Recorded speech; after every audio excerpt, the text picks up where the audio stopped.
यो निवेदन मेरो निवेदन, मेरो रोदन मेरो कथन, यो निवेदन। यो निवेदन पेश गर्दैछु म कारागारबाट। यो निवेदन पेश गर्दैछु म कारागारबाट।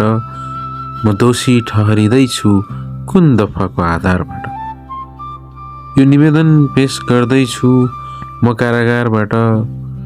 म दोषी ठहरिँदैछु कुन दफाको आधारबाट। छानबिन नै नभई जाहेरीकै आधारमा मुद्दा चलेपछि। छानबिन नै नभई जाहेरीकै आधारमा मुद्दा चलेपछि खै के आश गर्नु प्रतिवादीमा वादी नेपाल सरकारबाट। यो निवेदन पेश गर्दैछु म कारागारबाट। म दोषी ठहरिँदैछु कुन दफाको आधारबाट। सजाय नै समस्याको समाधान नहुन पनि सक्छ। सजाय नै समस्याको समाधान नहुन पनि सक्छ।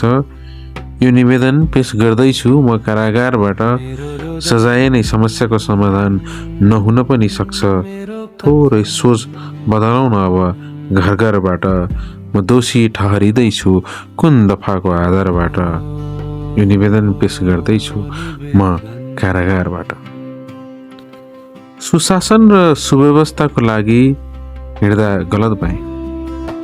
सुशासन र सुव्यवस्थाको लागि हिँड्दा गलत भए। यो निवेदन पेश गर्दैछु म कारागारबाट।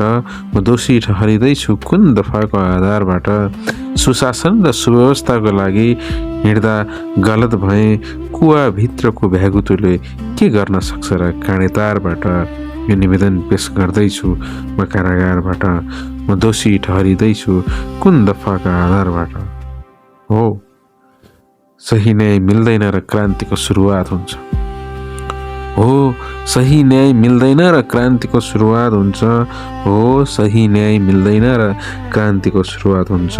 यो निवेदन पेश गर्दैछु म कारागारबाट। म दोषी ठहरिँदैछु कुन दफाको आधारबाट। हो सही न्याय मिल्दैन र क्रान्तिको सुरुवात हुन्छ। हर क्षण मन पोल्छ सबैतिरको भ्रष्टाचारबाट। म दोषी ठहरिँदैछु कुन दफाको आधारबाट। मेरो रगतमा अलिकति पनि दाग छैन हजुर। मेरो रगतमा अलिकति पनि दाग छैन हजुर। यो निवेदन पेश गर्दैछु म कारागारबाट। म दोषी ठहरिँदैछु कुन दफाको आधारबाट। मेरो रगतमा अलिकति पनि दाग छैन हजुर। अब न्यायको आश गर्छु केवल म ईश्वरबाट। यो निवेदन पेश गर्दैछु म कारागारबाट। म दोषी ठहरिँदैछु कुन दफाको आधारबाट। धन्यवाद।